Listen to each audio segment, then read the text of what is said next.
1923 میں جب خلافت عثمانیہ کا زوال ہوا تو مسلمان شدید مایوسی اور غلامی میں ڈوب چکے تھے، لیکن علامہ اقبال نے اپنی نظم طلوع اسلام میں اس اندھیرے کو امید میں کیسے بدلا۔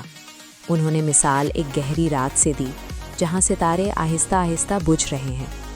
عام طور پر بجھتے ستارے تباہی کی علامت لگتے ہیں، لیکن اقبال نے اسے پلٹ دیا۔ ستاروں کا مدھم ہونا اس بات کی دلیل ہے کہ سورج افق کے قریب آ چکا ہے، لیکن قوم کی صبح خود بخود نہیں ہوتی۔ ایک خاص جذبے کے بغیر اندھیرا نہیں چھٹتا، وہ جذبہ ہے یقین۔ اقبال کہتے ہیں، جب مٹی کے ایک معمولی انگارے میں ایمان پیدا ہو تو وہ جبرائیل امین جیسی طاقت حاصل کر لیتا ہے۔ ایسی حالات میں تلواریں نہیں بلکہ اس ذوق یقین سے غلامی کی زنجیریں خود بخود ٹوٹ جاتی ہیں۔